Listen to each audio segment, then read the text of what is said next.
Hello दोस्तों, आज की वीडियो में हम बात करने वाले हैं कुछ ऐसे इम्पॉर्टेंट कॉन्सेप्ट के ऊपर और फार्मूले के ऊपर जो कि डिफरेंशिएशन के ऊपर आधारित होने वाले हैं।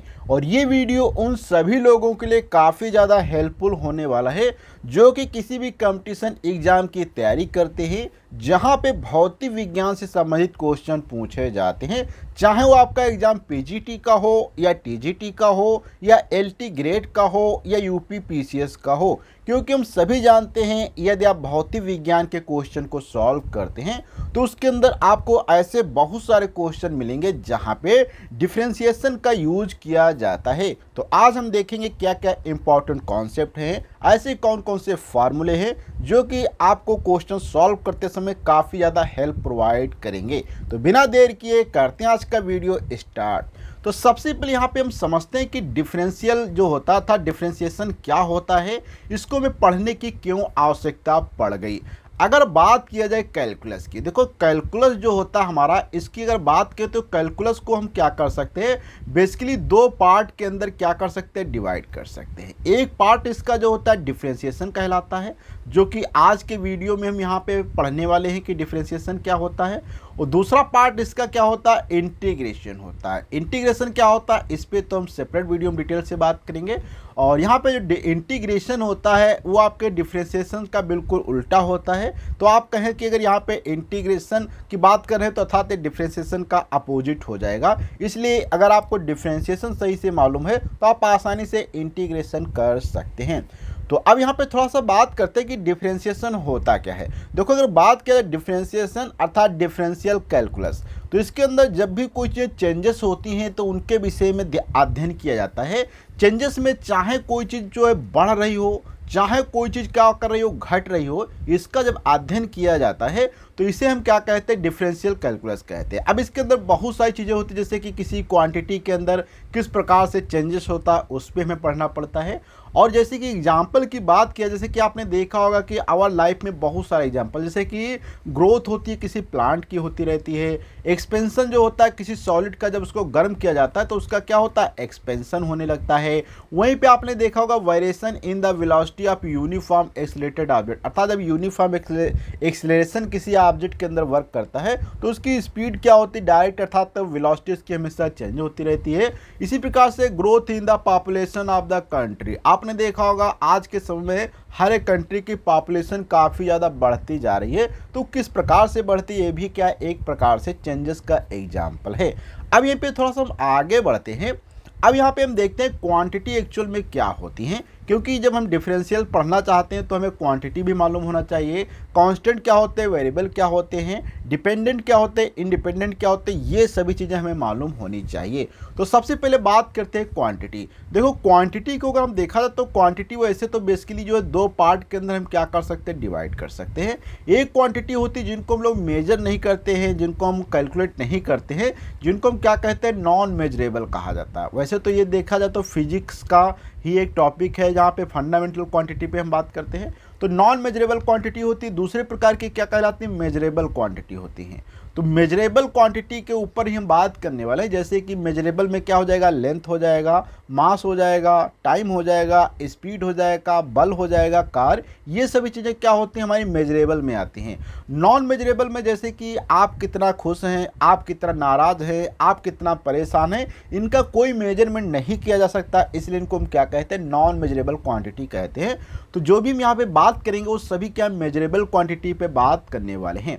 अब तो इस प्रकार से जो भी चीज़ें होती हैं जिनको हम क्या कर सकते हैं, मेजर करते हैं, उन्हें हम क्या कहते हैं, क्वांटिटी कहा जाता है। यही चीज़ यहाँ पे लिखी हुई है। अब यहाँ पे हम बात करते हैं कांस्टेंट क्या होते हैं और वेरिएबल्स क्या होते हैं। देखो, कांस्टेंट और वेरिएबल पढ़ना भी काफ़ी इंपॉर्टेंट है, क्योंकि जब तक आपको कांस्टेंट नहीं मालूम होगा क्या होता है और वेरिएबल क्या होते हैं तो आप आसानी से क्वेश्चन नहीं समझ सकते, नहीं सॉल्व कर सकते। तो देखो, कांस्टेंट की अगर बात करें, यहीं पे अगर हम जो अभी क्वांटिटी पढ़ रहे थे, इन्हीं क्वांटिटी को हम क्या कर सकते हैं, बेसिकली दो पार्ट में फिर से क्लासीफाई कर सकते हैं यहाँ पे कांस्टेंट और वेरिएबल के आधार पे। देखो, पहली प्रकार की क्वांटिटी क्या हो जाएगी, जिसको हम कहते हैं कांस्टेंट। दूसरे प्रकार की क्वांटिटी क्या हो सकती है, जिसको हम क्या कहते हैं, वेरिएबल कहते हैं। कांस्टेंट क्वांटिटी का मतलब होता है ऐसी क्वांटिटी जिनका प्रत्येक स्थिति के अंदर लगभग मान क्या है सेम रहता है उसे हम कांस्टेंट क्वांटिटी कहते हैं। जैसे कि अगर बात किया जाए वाटर की डेंसिटी जो होती है अर्थात डेंसिटी ऑफ वाटर की अगर बात किया जाए तो जो हमारा पानी होता है उसकी डेंसिटी जो होती है हमेशा क्या आपको सेम देखने को मिलेगी। आप चाहे थोड़ा पानी लें या ज़्यादा पानी लें, वो चाहे आप यहाँ पानी लें चाहे कहीं पानी लें, अर्थात हर एक जगह आपको density of the water fix मिलेगा। इसी प्रकार से स्पीड ऑफ लाइट की बात किया जाए जो कि 3 × 10⁸ मीटर पर सेकंड होती है, ये भी आपको क्या होता है हर जगह क्या है सेम देखने को मिलेगी, अर्थात इसके अंदर कोई चेंजेस आपको देखने को नहीं मिलेगा। तो इस प्रकार की जो भी क्वांटिटीज होती है जो चेंज नहीं होती है अलग अलग कंडीशंस में, उन्हें हम क्या कहते हैं कांस्टेंट क्वांटिटी कहा जाता है। वहीं पे अगर हम बात करते हैं वेरिएबल्स की, वेरिएबल्स का मतलब होता है कि ऐसी चीज़ें जिनका मान बदलता रहता है, हर एक जगह सेम नहीं रहता, उन्हें हम क्या कहते हैं वेरिएबल क्वांटिटी कहते हैं। अब वेरिएबल के अगर हम कुछ एग्जाम्पल की बात किया जाए तो जैसे किसी बॉडी का टेम्परेचर, आप देखेंगे अगर ह्यूमन बॉडी है तो ह्यूमन बॉडी का भी टेम्परेचर का फिक्स नहीं रहता है, कभी ज़्यादा होगा कभी कम होगा, तो ये क्या एक चेंजेस यहाँ पे देखने को मिल जाता है। वहीं पे आपने देखा होगा जो हमारा सौरमंडल है या हमारा जो आकाश है उसका कलर, वो भी कलर आपको फिक्स नहीं मिलता, चेंज होता है, कभी सुबह ज़्यादा है शाम को कम है, इस प्रकार से कलर चेंजेस होते रहते हैं। तो इस प्रकार की जो भी क्वांटिटीज़ क्या होती चेंज होती रहती है उनको हम क्या कहते हैं एक वेरिएबल कहा जाता है। और वेरिएबल को लिखने का जो तरीका होता है इनको UVWXYZ इस प्रकार से लिखा जाता है। तो यहाँ तक तो हमने समझ लिया क्वांटिटी क्या है, कांस्टेंट एंड वेरिएबल क्या होते हैं। अब यहाँ पे थोड़ा सा हम बात करते हैं डिपेंडेंट एंड इंडिपेंडेंट वेरिएबल्स क्या होते हैं। देखो डिपेंडेंट और इंडिपेंडेंट वेरिएबल समझना काफ़ी इंपॉर्टेंट है। देखो डिपेंडेंट का मतलब जो चीज़ किसी के ऊपर निर्भर करती है, इंडिपेंडेंट का मतलब जो चीज़ स्वतंत्र होती है। इसको हम थोड़ा सा एक एग्जाम्पल के रूप में समझते हैं। जैसे कि मान लो यहाँ पे हमने लिखा y बराबर x प्लस का 2 लिख दिया, ठीक। अब यहाँ पे यदि आप कोई भी एक चार्ट बनाते हैं, यहाँ पे आप चार्ट बना, जैसे कि यहाँ पे मैंने बनाया, इधर अगर हम x के मान रखते हैं तो यहाँ पे y आपको प्राप्त होगा। जैसे कि मैंने x अगर 1 रखा तो y यहाँ पे 3 प्राप्त होगा, अगर ये 2 रखते हैं तो ये 4 प्राप्त होगा, यहाँ पे अगर इसको हम 3 रखते हैं तो ये 5 प्राप्त होगा। तो इस प्रकार से आप देख रहे हैं जो मैं x का मान अपनी इच्छा अनुसार सिलेक्ट कर रहा हूँ, अर्थात x का मान क्या है मैं अपनी इच्छा अनुसार कुछ भी सिलेक्ट कर रहा हूँ, चाहे x सिलेक्ट करूँ या y सिलेक्ट करूँ, चाहे 1 सिलेक्ट करूँ या 2 सिलेक्ट करूँ या 3 सिलेक्ट करूँ, अर्थात कुछ भी मैं x का मान अपनी इच्छा अनुसार सिलेक्ट कर रहा हूँ। लेकिन y का मान उसी के अकॉर्डिंग आ रहा है, y का मान अपनी स्वतंत्रता पूर्वक नहीं आ रहा, इसलिए यहाँ पे कहा जाएगा कि y हमारा क्या यहाँ पे डिपेंडेंट है, y यहाँ पे क्या हो जाएगा डिपेंडेंट कहलाएगा। और यहीं पे x की बात किया जाए तो ये क्या कहलाएगा इंडिपेंडेंट कहलाएगा। इंडिपेंडेंट का मतलब जिसको आप स्वतंत्रता पूर्वक आप सिलेक्ट कर सकते हैं उसे इंडिपेंडेंट कहा जाएगा, जो स्वतंत्रता पूर्वक सिलेक्ट नहीं कर सकते उसको हम डिपेंडेंट कहते हैं। अब इंडिपेंडेंट और डिपेंडेंट ये आपके ऊपर निर्भर करता है कि आप किसको डिपेंडेंट बनाना चाहते हैं, किसको आप इंडिपेंडेंट बनाना चाहते हैं। यहीं पे अगर इसी क्वेश्चन में थोड़ा सा हम चेंजेस कर लेते हैं तो यहाँ पे आप चेंजेस करने पे देखेंगे आपको क्या प्राप्त होता है, x बराबर y-2 प्राप्त होगा। अब इस केस में अगर देखा जाए तो यहाँ पे आपका y क्या हो जाएगा, अब इंडिपेंडेंट हो जाएगा और x यहाँ पे डिपेंडेंट हो जाएगा। तो ये डिपेंड करता है कि आपने किसको डिपेंडेंट और इंडिपेंडेंट मान के रखा है। तो उसी के संबंध में यहाँ पे बताएगा कि ऐसे वेरिएबल्स कुछ डिपेंडेंट होते हैं कुछ इंडिपेंडेंट कहलाते हैं। अब यहाँ पे हम बात करते हैं कि डिफरेंशियल जो हमारा कोएफिशिएंट्स होता है उसका डेरिवेटिव ऑफ ए फंक्शन कैसे लिया था, अर्थात differential coefficient of derivative of a function. देखो सपोज करो हमारे पास कोई एक यहाँ पे फंक्शन लिया गया जो कि यहाँ पे आप देखेंगे y बराबर क्या है एक f ऑफ x फंक्शन लिया गया जिसको हमने क्या करते हैं समीकरण 1 नाम दे देते हैं। अब यहाँ पे x जो होगा वो चेंज होगा क्योंकि हमने बात किया था कि जो डिफरेंशियल कैलकुलस की हम बात करते हैं वहाँ पे चेंजेस होगा, या तो चीज़ें बढ़ रही होंगी या तो चीज़ें क्या है घट रही होंगी। तो यहाँ पे सपोज को जो x है जो कि हमने यहाँ पे यहाँ पे एक बार अगर बात कर ले तो यहाँ पे y आप देखेंगे तो क्या डिपेंडेंट वेरिएबल है और x क्या इंडिपेंडेंट है। तो यहाँ पे सपोज को x का मान जो इंडिपेंडेंटली चेंज होता है जो कि x से x प्लस डेल्टा x हो जाता है, क्या हो जाता है यहाँ पे x का मान जो है x चेंज होकर कहाँ पहुँच जाता है x से x प्लस डेल्टा x पहुँच जाता है। तो यहाँ पे अगर x का मान चेंज होगा तो y का भी मान चेंज होगा क्योंकि y किस पर निर्भर करता है x के ऊपर निर्भर करता है। तो इसलिए y का मान क्या हो जाएगा y से y प्लस डेल्टा y मान यहाँ पे पहुँच जाएगा। बिल्कुल बात सही है। तो यहीं पे अगर इसमें लिखते हैं तो y क्या हुआ, y से डेल्टा y हो गया, और x जो चेंज हुआ तो x प्लस डी, तो इसलिए क्या हुआ y plus delta y is equal to f bracket में x प्लस डेल्टा x हो जाएगा। इसका समीकरण नाम हमने क्या किया, 2 दे दिया। अब यहाँ पे अगर बात किया जाए इक्वेशन ये हमारी 1 थी और ये इक्वेशन 2 थी, तो हम अगर देखना चाहें कितना चेंजेस हुआ है तो आप क्या करेंगे, फाइनल इक्वेशन जो कि इक्वेशन नंबर आपकी 2 है और फर्स्ट इक्वेशन में से आप इसको सब्सट्रैक्ट कर देंगे तो यहाँ पे आपको क्या प्राप्त होगा। देखो y माइनस डेल्टा वाई, ये क्या था, सेकंड था, जो कि यहाँ पे आप देख सकते हैं इसमें से फर्स्ट वाला घटाया जो कि ये वाला है, ऐसे यहाँ पे इसमें से आप ये वाला घट जाएगा तो यहाँ पे ये चीज़ आ जाएगी। अब यहाँ पे एक आप आसानी से देख सकते हैं कि यहाँ पे जो y है इसको हम क्या कर सकते हैं, कैंसिल आउट कर सकते हैं, क्योंकि एक प्लस का एक माइनस का तो आसानी कैंसिल हो जाएगा, तो इसलिए यहाँ पे क्या बचेगा, केवल डेल्टा वाई आ जाएगा। तो फाइनली यहाँ पे आप देखेंगे आपका delta Y is equal to निकल के आ जाता है एफ ब्रैकेट में x प्लस डी एक्स, इसको पढ़ा जाता है function of x plus D X minus function of x, ऐसे पढ़ा जाता है। या आप कह सकते हैं एफ ऑफ ब्रैकेट में x plus delta x minus F x, ऐसे भी कर सकते हैं। ये इक्वेशन यहाँ पे हमने इसका नाम दे दिया 3 नंबर। अब इसमें से बात किया जाता है तो इक्वेशन 3 को अगर देखा जाए तो provide the changes in the value of y when value of x changes from x to delta x plus delta x में, क्योंकि यहाँ पे जो इक्वेशन हमारी थर्ड है ये बताती है कि y के अंदर कितना चेंज हुआ है जब हमारा x जो x से x प्लस डेल्टा x हुआ था, तो वो चीज़ बताती है। तो ये चेंजेस निकालने के लिए आपको क्या करना पड़ेगा, दोनों ही तरफ की इक्वेशन को अगर x के रिस्पेक्ट में हम देखना चाहते हैं कि x के रिस्पेक्ट में कितना चेंजेस हुआ है, तो यहाँ पे क्या करेंगे, दोनों तरफ डेल्टा x से डिवाइड कर देंगे। तो इस प्रकार से हमें समीकरण नंबर यहाँ पे आप देखेंगे, समीकरण जो हमें यहाँ पे क्या प्राप्त हो जाती है, 4 प्राप्त हो जाती है। अब यहीं पे अगर हम बात करते हैं equation 4 gives the average rate of the change of function when the value of the variable x changes in the interval between x and delta x। अर्थात ये जो यहाँ पे आया है हमारा एक्सप्रेशन 4th वाला, ये वाला, ये एक प्रकार से एवरेज चेंजेस के विषय में बताता है। एवरेज का मतलब होता है अगर कोई चीज़ घट रही हो या बढ़ रही हो तो फाइनल वो कितना हुआ वो चीज़। जैसे कि आप सिंपल से एग्जाम्पल समझो कि मान लो आप एक कार चलाते हैं और आप 1 घंटे के लिए जब कार चलाते हैं तो आपकी क्या स्पीड हमेशा फिक्स नहीं रहेगी, कभी आपकी स्पीड 50 होगी, कभी 60 होगी, कभी 90 होगी, कभी 10 होगी, कभी 50 होगी, इस प्रकार से स्पीड चेंज होती रहेगी। तो इन सभी स्पीड को जोड़ेंगे और कितनी बार आपने चेंजेस किया उसी से उसको डिवाइड कर देंगे तो आपको मालूम हो जाएगी कि आपकी कार की एवरेज स्पीड क्या रहने वाली थी।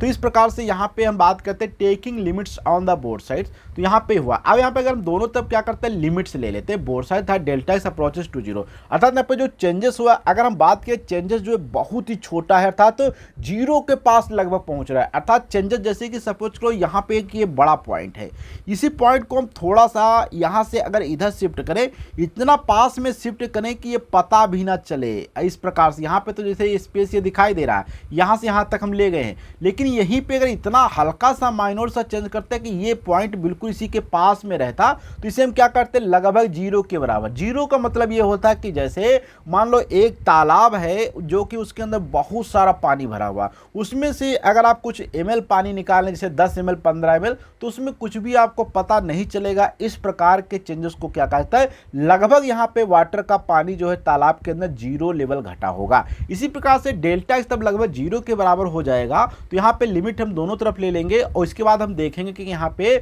लिमिट से क्या हुआ, डी बाई डेल एक्स हमें यहाँ पे ये प्राप्त होता है। अर्थात जब बहुत माइनर सा चेंजेस होता है तो उसको क्या D Y by D X लिखा जाता है। इस प्रकार से हमें इक्वेशन प्राप्त होती है। और यहाँ पे इक्वेशन जो नंबर ये हमारी 6 आ चुकी है और 5 अर्थात यहाँ पे 5 जो उधर थी और यहाँ पे 6 आई है। Provide the instantaneous rate of the change of the function y with respect two variable x। अब ये चीज हमें बताते हैं कि इंस्टेंटेनियस, देखो यहाँ पे चेंजेस 2 प्रकार के होते हैं, अभी हमने बताया था। चेंज की अगर बात करें तो यहाँ पे हम इसको भी समझ सकते हैं, चेंजेस हमारे पास बेसिकली 2 प्रकार के होते हैं। एक होता है यहाँ पे एवरेज चेंज, इसकी बात करते हैं एवरेज। एवरेज में होता है, एक होता है इंस्टेंटेनियस। एवरेज और इंस्टेंटेनियस में क्या होता है फर्क, ये भी हमें मालूम होना काफ़ी इंपॉर्टेंट है। देखो एवरेज का मतलब जैसे कि आपने कार चलाया तो 1 घंटे में जितनी बार आपने कार की स्पीड को घटाया या बढ़ाया उन सभी का सम करके आप उतने ही चीज़ों से डिवाइड कर देंगे। जैसे कि अगर आपने 10 बार स्पीड को घटाया तो 10 बार की स्पीड को आप जोड़ेंगे, फिर उसको डिवाइड करेंगे। जैसे एग्जाम्पल के लिए मान लो 20 था, कहीं पे आपने 25 था, कहीं पे आपने 90 किया, कहीं पे आपने 50 किया। तो अगर 4 बार आपने चेंज किया स्पीड, तो 4 को अगर 4 से डिवाइड कर देंगे तो यहाँ पे आपकी आ जाएगी एवरेज स्पीड। लेकिन इंस्टेंटेनियस की बात होती है, इंस्टेंटेनियस का मतलब किसी क्षण, जैसे कि मान लो किसी क्षण आपकी क्या थी 20 स्पीड थी, किसी क्षण आपकी क्या थी 25 थी, किसी क्षण आपकी क्या थी 90 थी, किसी क्षण आपकी क्या थी 50 थी। अर्थात उस समय जब समय बहुत ही कम हो, क्या हो, समय बहुत ही कम हो, तो उस समय जो स्पीड होती है उसे हम क्या कहते हैं, इंस्टेंटेनियस स्पीड कहा जाता है। तो ये जो यहाँ पे आ जाता है, जैसे कि ये आया है, तो यहाँ पे ये बताता है इंस्टेंटेनियस चेंज, अर्थात वाई के अंदर कितना इंस्टेंटेनियस चेंज हुआ है, उसी के विषय में जानकारी देता है। Hence, the differentiation of a function with respect to a variable implies the instantaneous rate of change of the function with respect to that variable। अर्थात इस प्रकार से हम समझ सकते हैं कि हमारा जो डिफरेंशिएशन होता है ये किसी वेरिएबल का किसी वेरिएबल के रिस्पेक्ट में एक प्रकार से instantaneous change, rate of change का हमें आभास देता है। तो यहाँ तक तो हमने समझ लिया, और ये जो पार्ट लिखा है इसे हम क्या कहते हैं, डिफरेंशिएशन कहा जाता है। D Y by D X इसे पढ़ा जाता है, या differentiation of Y with respect to X भी कहा जाता है। अब यहाँ पे हम आगे स्लाइड पे बात करते हैं कि क्या क्या प्रॉपर्टीज होती है कुछ डेरिवेटिव। कभी कभी डेरिवेटिव कहा जाए या डिफरेंशिएशन कहा जाए, लगभग सिमिलर ही दोनों चीज़ें होती हैं। इसलिए यहाँ पे अगर हम डेरिवेटिव की बात करते हैं तो डेरिवेटिव जब किसी फंक्शन का लिया जाता है उसे डेरिवेटिव कहा जाता है, और जब लेते समय जिस फॉर्म में लिखा जाता है उसे हम कहते हैं डिफरेंशिएशन। ठीक, इतना डिफरेंस है। तो यहाँ पे देखो डेरिवेटिव, अगर कोई फंक्शन है, अगर उसमें मल्टीप्लाई कर दिया जाता है कांस्टेंट के साथ में, जैसे कि सपोज करो यहाँ पे मैंने लिखा, सपोज करो y बराबर हमने यहाँ पे लिखा 6x², तो यहाँ पे ये 6 क्या हो जाएगा, एक कांस्टेंट हो जाएगा। तो जब यहाँ पे हम डिफरेंशिएशन ले रहे होंगे तो क्या होगा, यहाँ पे 6 को बाहर निकाल देंगे, क्योंकि इंटीग्रेशन करते समय कांस्टेंट को, डिफरेंशिएशन करते समय इस कांस्टेंट को नहीं लिया जाएगा, इसलिए इसको हम बाहर निकाल देंगे, तो यहाँ से बाहर निकल जाएगा। वहीं पे बात करते हैं derivative of the sum of the two function. अगर दो फंक्शन का सम है तो उसका डेरिवेटिव कैसे लिया जाएगा, बहुत आसान है। आप क्या उनको अलग अलग सम के साथ में डेरिवेटिव ले सकते हैं। वहीं पे थोड़ा सा बात करते हैं अब यहाँ पे लीनियरिटी प्रॉपर्टी क्या होती है, जो कि काफ़ी इंपॉर्टेंट है अगर आप किसी फंक्शन का डिफरेंशिएशन करना चाहते हैं। लीनियरिटी प्रॉपर्टी का मतलब होता है कोई फंक्शन चाहे प्लस के साथ में जुड़ा हो या माइनस के साथ में जुड़ा हो या किसी कांस्टेंट के साथ में आपस में मल्टीप्लाई करके लिखा गया हो, तो उन सभी चीज़ों का डिफरेंशिएशन करना आसान है। आपको जो अभी हमने रूल देखा था, पहला था जहाँ पे कांस्टेंट के साथ में मल्टीप्लाई किया गया, दूसरा जो था जहाँ पे प्लस या माइनस के साथ जोड़ा गया। तो उसी दोनों कॉन्सेप्ट के आधार पे आपको पहले क्या सेपरेट दोनों का डिफरेंशिएशन करना है, अगर उसमें कोई कांस्टेंट लगा है तो उसको कांस्टेंट को बाहर निकाल देना है, जो कि यहाँ पे आप देख सकते हैं। लेकिन यहाँ पे अभी तक तो हमने समझा प्लस या माइनस के डिफरेंशिएशन करना, लेकिन अगर कोई फंक्शन आपस में, अर्थात कोई दो फंक्शन आपस में मल्टीप्लाई किए जाते हैं, तो उस केस में कैसे आप डिफरेंशिएशन करेंगे, ये काफ़ी इंपॉर्टेंट है। और इसके लिए कि यहाँ पे प्रोडक्ट रूल को बनाया गया। प्रोडक्ट रूल क्या कहता है का derivative of product of two function F of X and G of X कैसे होता है। यहाँ पे देखो पहले क्या करना पड़ता है, एक फंक्शन को आपको कांस्टेंट मानना पड़ेगा, तो दूसरे फंक्शन का डेरिवेटिव लेंगे, फिर दूसरे फंक्शन को कांस्टेंट लेंगे तो फर्स्ट फंक्शन का डेरिवेटिव। यहाँ पे ये जी एक्स है, यहाँ पे लिखा नहीं, कोई बात नहीं, आप जी एक्स लिखे, यहाँ पे एफ एक्स लिखे, या यहाँ पे केवल एफ और जी लिखे, इससे कोई फर्क नहीं पड़ता है, क्योंकि जी एक्स इन्होंने लिखा इसलिए नहीं, जिससे इनको थोड़ा सा टाइम ज़्यादा लग जाता है। तो यहाँ पे सिंपल सा होता है, एक बार पहले को कांस्टेंट लें तो दूसरे का डेरिवेटिव कर ले, फिर प्लस का निशान लगा दे, फिर दूसरे को डेरिवेटिव करें तो पहले को कांस्टेंट ले ले, जो कि यहाँ पे आप देख सकते हैं। अब यहाँ पे थोड़ा सा बात करते हैं कोशेंट रूल क्या होता है। कोशेंट रूल का मतलब होता है जब दो फंक्शन आपस में डिवाइड किए जाते हैं और उनका डेरिवेटिव लेना होता है तो कैसे लिया जाता है, ये भी काफ़ी इंपॉर्टेंट कॉन्सेप्ट है। इसके लिए यहाँ पे देखो एक फार्मूला, जैसे कि मान लो F of X G of X दो फंक्शन है और ये आपस में क्या डिवाइड किए गए हैं। अब इनका डेरिवेटिव लेना कैसे है, देखो यहाँ पे आपको क्या करना पड़ेगा, पहले एक फंक्शन को मान लो कांस्टेंट, जैसे कि जी को हमने मान लिया कांस्टेंट, तो जी को बाहर रखेंगे, फिर एफ का यहाँ पे कर लेंगे डेरिवेटिव, फिर यहाँ पे लग जाएगा माइनस, फिर अब यहाँ पे एफ को मान लेंगे कांस्टेंट, तो यहाँ पे जी का कर लेंगे डेरिवेटिव, उसके डिवाइड में यहाँ पे क्या कर दिया है, जी कर दिया जाता है। अब यहाँ पे अगर बात करते हैं कुछ चेन रूल क्या होते हैं। चेन रूल का मतलब होता है जब एक फंक्शन किसी दूसरे फंक्शन का एक फंक्शन जब किसी दूसरे फंक्शन के ऊपर डिपेंड करता है तो उस समय क्या किया जाता है, डेरिवेटिव को चेन रूल के रूप में किया जाता है। अर्थात जैसे कि यहाँ पे कहने का मतलब है this rule is the very useful in the physical application. Suppose that F is the function of x which is turn in the function of T. अर्थात एफ जो है फंक्शन है एक्स का और x also function of the T का। तो इस case में क्या डेरिवेटिव को 2 टाइम्स करना पड़ता है। अब यहाँ पे हमने कुछ डेरिवेटिव के सम इंपॉर्टेंट फार्मूले लिए हैं जो कि आप लोगों के लिए काफ़ी हेल्पफुल होने वाले हैं। तो यहाँ पे जैसे कि अगर साइन एक्स का आपको डेरिवेशन करना है अर्थात डेरिवेटिव करना है तो क्या होता है, साइन एक्स का कॉस एक्स में कन्वर्ट हो जाता है। अगर कॉस एक्स का लेंगे तो साइन एक्स में हो जाएगा लेकिन यहाँ पे माइनस लग जाएगा। अगर टाइन एक्स का लेंगे तो ये सेक एक्स स्क्वायर के बराबर हो जाएगा। कॉट एक्स का करेंगे तो कॉस एक्स स्क्वायर हो जाएगा लेकिन यहाँ पे माइनस आ जाएगा। सेक एक्स का करेंगे तो टाइन एक्स सेक एक्स हो जाता है। इसी प्रकार से कॉस एक्स का करेंगे तो minus cot X cos X हो जाएगा लेकिन यहाँ पे माइनस लग जाएगा। अब इसी प्रकार से यहाँ पे देखो u, और u किसी दूसरे फंक्शन का अगर है, जैसे कि मान लो यहाँ पे साइन u कोई फंक्शन है और also u is the function of x, तो यहाँ पे क्या करें cos u into del U by del X करना पड़ेगा। इसी प्रकार से कॉस u बराबर क्या होगा माइनस का sine u into sine u by D X, क्योंकि ये यहाँ पे u भी किसी का एक फंक्शन है x का। इस प्रकार से यहाँ पे सेम तरीका अप्लाई करना पड़ता है। अब यहीं पे बात करते हैं लॉगरिथमिक टाइप के अगर फंक्शन आपको दिए जाए तो D by D x log A x. अगर ए बेस दिया गया तो यहाँ पे 1/x हो जाएगा, लॉग ए ई हो जाता है। अगर लॉग ई बेस दिया गया है तो 1/x लॉग ई ई, अर्थात जब दोनों के बेस समान होते हैं तो इसका मान 1 हो जाता है, इसलिए क्या हो जाएगा 1/x हो जाएगा। तो यहाँ पे क्या होता है ए ई हो जाता है, यहाँ पे x हट जाएगा तो e लग जाता है, यहाँ पर भी e लगेगा लेकिन ऑलरेडी यहाँ पे e था और दोनों के बेस समान है तो इसलिए 1 हो जाएगा, तो इसलिए 1/x आ जाएगा। एक्सपोनेंशियल फंक्शन में बात करें अगर d किसी एक्सपोनेंशियल फंक्शन का करेंगे तो सेम आता है। अगर यहाँ पे e है e की पावर u है, u also is the function of x, तो इस केस में क्या हो जाएगा e की power u del U by del X प्राप्त हो जाएगा। अब यहीं पे बात करते हैं प्रोडक्ट रूल, जो कि अभी हमने यहाँ पे बात किया था। कोशेंट रूल इस पर भी हमने अभी बात कर लिया था यहाँ पे, जैसे कि अभी हमने यहाँ पे डिफाइन किया था। तो यहाँ पे ध्यान रखना कि ये चीज़ यहाँ पे नीचे क्या डिवाइड करके लिखी जाएगी, ठीक, कोशेंट में क्या डिवाइड करके लिखी जाएगी।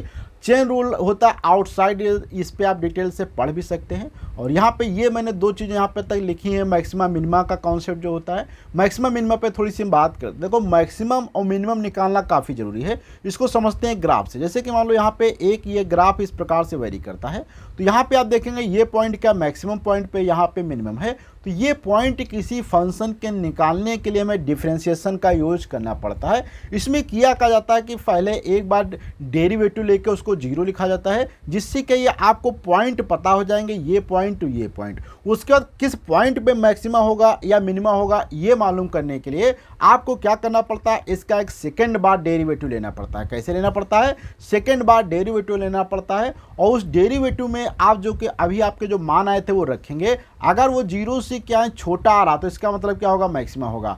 अगर 0 से क्या होता है यहाँ पे छोटा है तो मैक्सिमा होगा। अगर 0 से यहाँ पे बड़ा होता है तो क्या होता है, वो वहाँ पे आपका मिनिमम होता है। इस प्रकार से आप मैक्सिमा मिनिमा कॉन्सेप्ट को भी लगा सकते हैं।